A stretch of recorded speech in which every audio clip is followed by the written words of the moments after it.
Heart first leadership isn't what you say, it's how you show up, how you regulate, how you communicate, and how you execute when it matters most. We are Heidi and Ryan Sawyer, and you are listening to the Heart First Leadership Podcast. Welcome back, friends, to the Integrated Mindset Podcast. We're excited to be back in front of the mic. This is one of our favorite things to do. Yeah. Recording podcasts together. It's been, we did a series of podcasts and put them out. So it's been a while since we've done this. So excited to be back. Mm-hmm. Sitting side by side with my good friend here, best friend, Heidi Sawyer, my co-host to Integrated Mindset. So today we're going to have a conversation. First of all, actually, before we do that, how are you doing?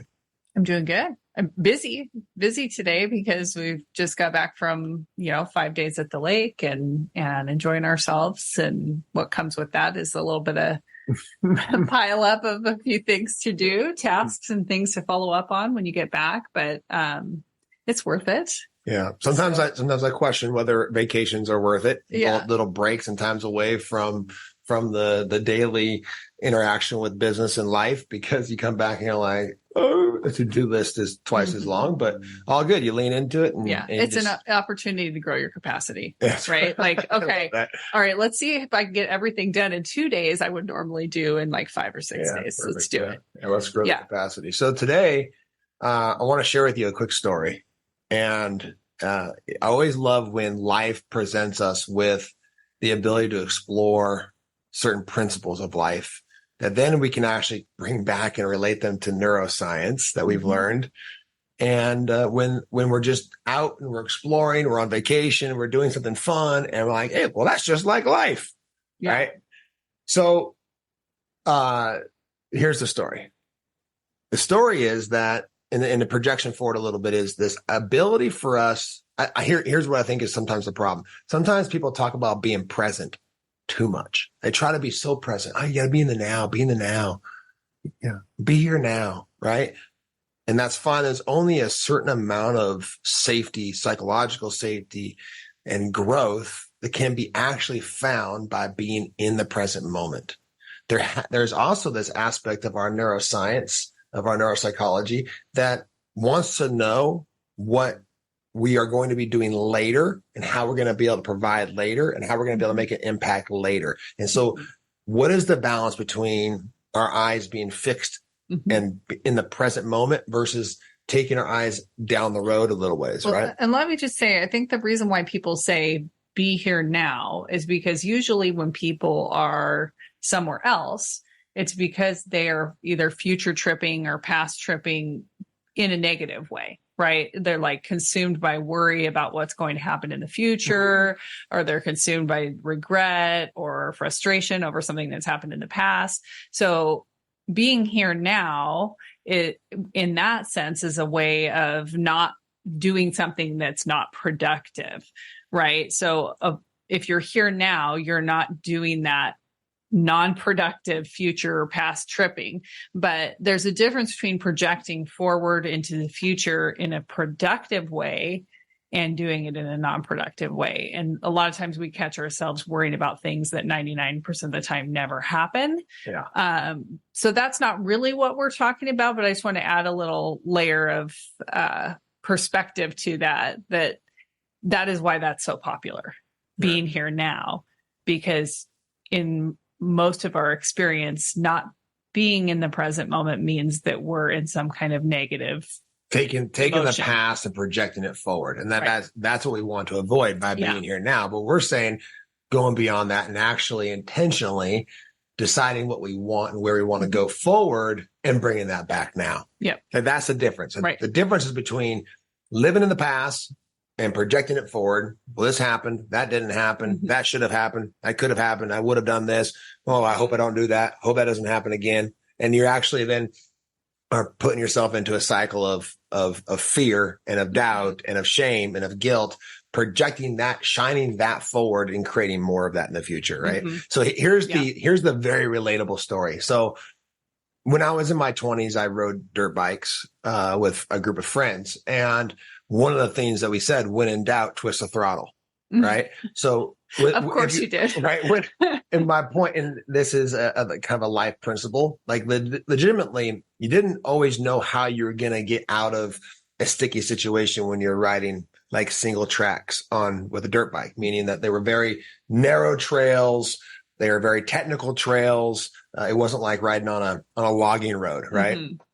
And so one of the things that you would do is legitimately when you're riding kind of aggressively and fast and you're putting along, doing your thing, you would just point the steering wheel, the tire, where you want to go, and you would twist the throttle. Like if you let go of the throttle, you slowed down too much, typically you would lose control of the bike and you would find yourself kissing a tree or something, right? Right.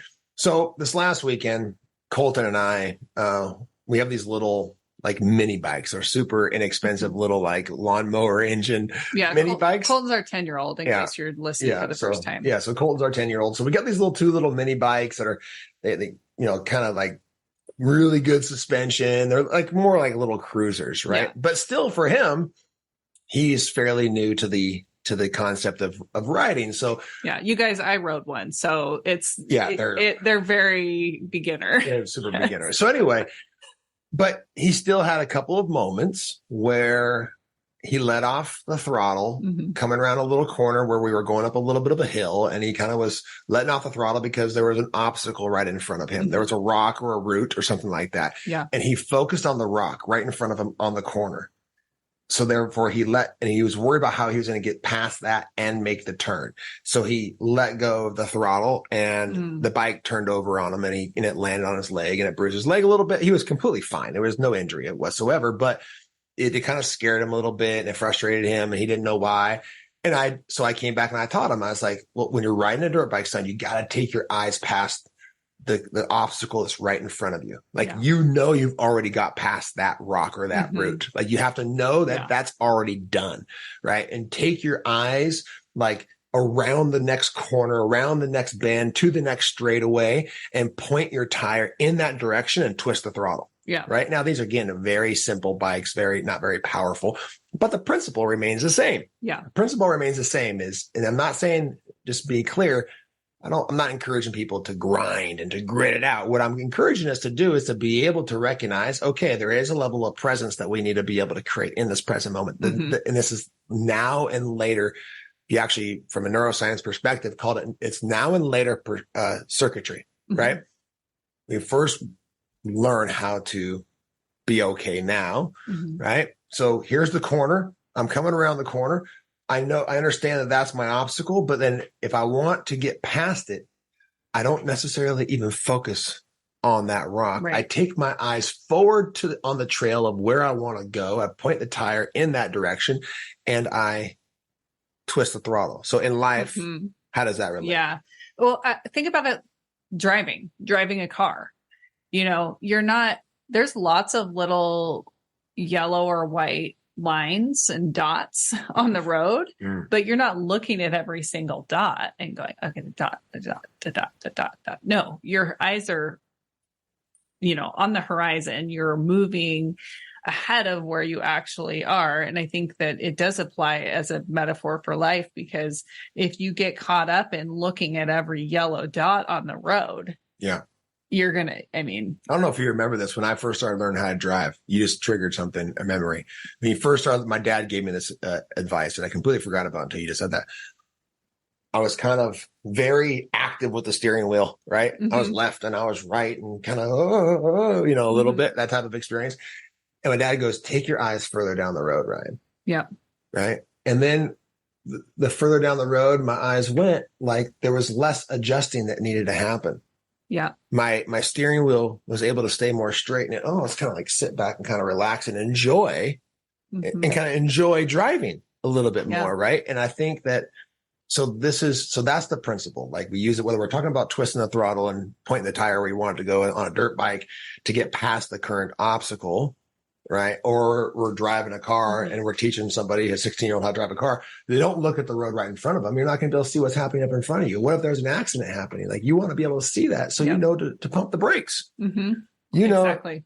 Right. And so think about this with business. Think about this with life. Think about this with relationship. We legitimately, and I'm not going to give you the context, but we legitimately just had a conversation before we hit record about about where is my attention going to be placed for the next 2 months, 3 months, to Right. make sure that we are looking forward in life and not just burying our heads in the sand and then get there and be like, oh, there's now it's a traffic jam. Mhm. We didn't see that accident happening. Well, if you would have taken your eyes forward enough and planned and been aware of what's going on, you would have known that there's something coming, right? So you've been able to maybe take a different route.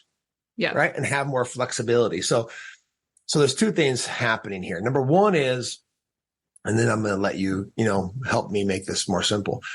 Number one is, if we focus too much on the present moment, we fall where we are. That's what happened to Colton. He came around the corner. Yeah. There was a couple of rocks and there was an uphill climb around this left-hand turn corner that he was going on, and we were going up a little hill. Right. So he got kind of spooked on that corner. The rocks distracted him from where he wanted to go, and the bike fell over. So being too focused on the obstacle that's right in front of you on the present moment, you then fall down where you are. That's number one. Number two is that you are probably doing more course correcting and like you said, your example. More micro adjustments than necessary if your eyes aren't forward focused, right? If you aren't holding and you're really cast out and kind of holding your eyes on where it is you want to go, you're not able to see future potential obstacles like traffic jams, right? Like collisions that are happening in front of you that have nothing to do with you. Right. Or, you're just not able to, with a level of effortless ease, able to just make little tiny micro adjustments to the steering wheel, right? So you end up doing too much course correcting, which then slows you down, makes it harder to get there, and probably creating obstacle. Yeah. Well, so this is principle 2, right? What we focus on, we find. So if your mind is focused on obstacle, you're going to find more obstacles. Rather than like, hey, potentially I could have just floated right over top of these things. I could have just gone through this with so much more ease and so much more momentum toward the direction that I'm going. But when I'm focused on the obstacle, then I think there's a difference between, we have to have awareness. We have to have present moment awareness of what's going on around us, whether you're driving a car, you're making business decisions day to day, whatever it is, you need to have that present moment awareness.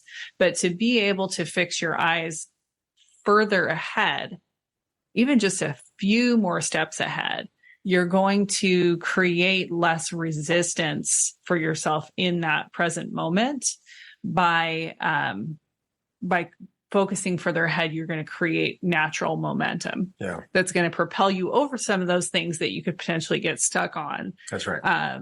Like I think about for our different businesses, creating websites and things, getting really caught in the weeds on details that really didn't matter. But it's like when you hyper focus on those things that you perceive are obstacles right in front of you, you sort of miss the bigger picture of what you're creating or why you're doing what you're doing. And it's easy to get into that mode because what our mind naturally does is it collapses time. It's like, hey, there's something here. It's always going to be like this. We really need to focus on solving this problem right now. And that's just not the truth. So if we can get ourselves to project forward, a lot of these things will work themselves out.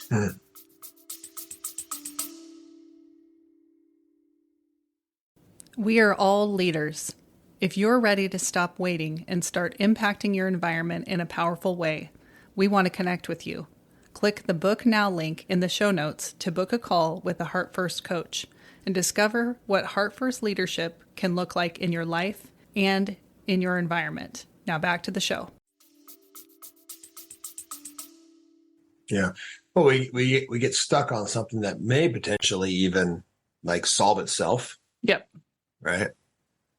And we then, like you said, we bring focus to the problem, we creating more of it. And then we then are looking forward, that's how it's going to be later. Right. So if we are too focused on the problem now, our brain collapses time, and this is now how it's forever going to be. And I'm legitimately not able to even project forward and span the horizons, is what I like to say, and even see it being a different way. And I've said this before on other podcasts, but here's the question I have for you, for me, for anybody listening is, how much time do you intentionally spend actually allowing for your mind to create a model of a different experience later? Right? If you were to really take inventory of what the activity of your mind is, you would be very, very, you become very, very aware and alert to the fact that your mind is constantly thinking about how it currently is, or how it was, how things have been, what has happened, how things currently are, and how to try to avoid the things that are undesirable or uncomfortable, right? The things that are causing discomfort later. Yeah. Pay attention to your words, right? On a daily basis. Are you forward thinking? Are you thinking about how you can solve a problem, or are you thinking about the discomfort of the problem? You know, if you find yourself complaining about what's going on, either for yourself physically, financially, whatever that is, if you're just looking at, oh, I need to lose weight or whatever it is, right?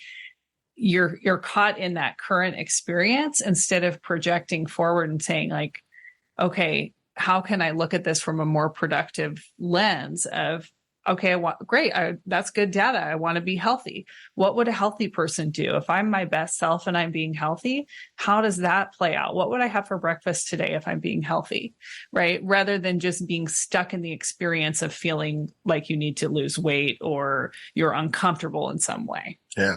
So a program that has... That's something people complain about a lot. So I think that's a good example. Well, it's awesome you bring that up, because one of our future partnerships that's going to be launching here in the next month or so that we'll be talking about very soon on the podcast, and you'll see pop up on social media, is a fitness and nutrition aspect of what we're doing within our coaching business of the totality of things. And so one of the things that we get very clear and identify is the difference between outcome goals and behavior goals.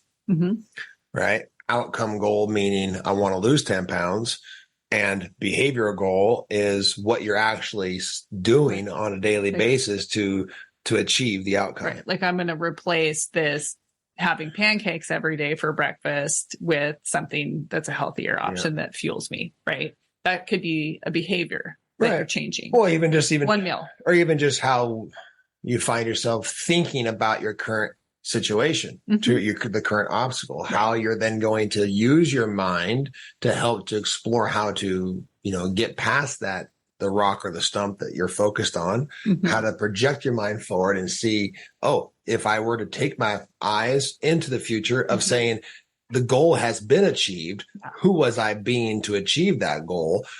Right? What actions was I taking? What thoughts did I have to achieve that goal? And then to bring that experience, and this is the final component. So we talked about, it's great to be present, right? And that's really important, right? The power of now, Eckhart Tolle. Super impactful, right? But you can't ignore the fact that there's a part of your brain that feels safer, right? Because I don't know, maybe Eckhart Tolle doesn't know about now and later circuitry. I don't know. I never heard him talk about it. I'm just saying that every single person listening to this podcast, you and me included, have now and later circuitry, right? It's part of neuroscience. So you can feel somewhat safe now. Like, you can meet those needs now. You can feel okay now, being in the present moment, the eternal now. Man, trust me, I've studied about it plenty. But there's also, to get to that, a greater depth of psychological safety now, you also have to be able to project forward and say, this is how I'm going to make sure I have a roof over my head later. This is how I'm going to have connection later. This is what kind of tribe I'm going to be a part of, my circle of influence, the meaning I'm going to place on things, how I'm going to contribute. This is the later. Right? This is what I'm creating. This is who I'm going to be, regardless of certain outcomes, right? This is my thoughts. These are my behaviors. This is my life later, right? And then being able to bring that later and experience it now. Then that is the eternal now, is the ability to allow yourself to be in such a place of confidence, of faith, of presence, that later your eyes aren't so fixed on the now and the obstacle and overcoming that, but your eyes are projecting forward where 95% of the obstacles that you think you have to solve and have to overcome, those rocks that you have to get around with your dirt bike, like your bike just naturally goes right over top of them. And there's nothing you have to do about the yellow dots in the road except for not with those, not look at it, not obsess about it, not get caught up in it. Focus on where you want to go. Right. Focus on your eyes further down the road and allowing your body to receive and to accept and to rehearse and to become that later experience now. Now, if you do that, right, then now you're experiencing the eternal now, because now and later are completely entangled with each other. That's right. This current moment creates the next. And what you're experiencing right now is manifested from something that's already happened. Yeah. So yeah, 100% being able to focus forward, having that present moment awareness that we talked about, being aware there's something there, but not necessarily getting entangled with it. That's important. That's kind of like the starting point on your GPS, right? I need to know where I am to get to somewhere, but I also need to project forward and put in the address or location of where I'm going so that I have this reference point. You know, you need both reference points to get from A to B. And then you need a lot of little turns and steps that happen along the way. Not too many, not so many that you're hyper focused on where you currently are. Because once you make a turn, if you have a GPS in your car, and we all have smartphones, once you make the turn. Well, not all of us. Not all of us. We have a friend who doesn't actually have a smartphone, so that there's one person out there who doesn't. One person. You know who you are if you're listening. And we appreciate you. Yes. You're awesome. But anyway, the point I was making is you're following the GPS, right? You have present moment awareness. That is your point, your first starting point to your destination. Cool. I'm not going to spend a lot of time thinking about that part because I'm thinking about the destination I'm going to. And I'm also not going to spend a lot of time thinking about a turn that I just made. I'm going to take the next turn, right? I'm going to get to the next light. I'm going to take the next turn. So there's lots of micro steps that happen in between there. It's just about staying focused enough on the experience that you want to have, getting to the destination. For me, maybe I'm going to say that's a great coffee shop because that's my love language. I'm thinking already I'm getting the latte, right? It's just, I know I'm going to get there. These things have to happen in order for me to get there, but I can anchor into that experience, put the coordinates in and start moving. Well, and I would even give you, like, just like the GPS gives you how to get to the coffee shop when you put it in, right? Mm-hmm. Your mind will help you formulate the step-by-step micro adjustments and micro goals that help you get to the later experience, right? Your mind will actually do that for you. So the 3 steps is number 1 is, yes, be aware of that there's a rock that you need to navigate or a stump. And where you are. You know that you're on a trail in life where there's rocks, right? That is not a smooth paved road. If you have a totally smooth paved road, like, let me know how you did that because I haven't met anybody who doesn't have obstacle. And it's going to be boring and very known and familiar, and really your capacity is shrinking. Yeah. Right? So go find the dirt trail, right? Where there's rocks and where there's stumps and where there's turns and where there's hills, because that's where there's growth. That's where there's evolution. That's where there's transcendence. That's where you're going to explore and create who it is you want to be and have new experiences, right? So first of all, be aware that you're on a path where there's going to be rocks and stumps and turns and hills. Cool. I know that. That's my now, like, got it, right? Then step 2 is take your eyes towards the future, be clear about the experience you want to have, the impact you want to make, who you want to become, who you are, the thoughts and the emotions and the responses that you are creating based upon the fact that you know you're going to be traversing some rocks and stumps and hills and turns, right? Then take that later and feel that now, right? And point the tire, point this car, point your vision, point yourself. Yeah, your focus. And your attention and your awareness in that direction, and then you will be amazed how many of these little obstacles legitimately just your dirt bike, let's say, right? And I told Colton this, if you just point the tire where you want to go, you twist the throttle. 95% of those rocks, your bike will just go right over top of. Mm-hmm. They'll just go right over top of it. You wouldn't have to think like, oh, look at what I did. Oh, look, I overcame that obstacle. Oh, look at, I rode over top of that rock. Like, no, your bike is doing it for you. Yeah. You're just the one projecting forward and deciding to continue to move forward. Yeah. And your mind is the same way. If you can direct your mind to where you want to go, naturally, what you focus on, you find you will begin to get there. You'll begin to go, maybe I should call that person. Yeah. Oh, maybe I should do this. Maybe I should do that. Then we got to develop a new process for something. Oh, you know what? Right. Yep. Yeah. And then you naturally start to take those steps that get you to the destination that you're wanting to go to, whether that's a coffee shop or a dirt trail or whatever you're doing, or somewhere in business. We gave you lots of different analogies just because it's fun to find different ways to get things to click in. You have to decide what that is for you and how you're going to relate this to your life in business, in relationship, right? Yeah. Don't focus on all the things that are wrong with your relationship. Mm-hmm. Or your partner. Recognize that your relationship is not where you want it to be.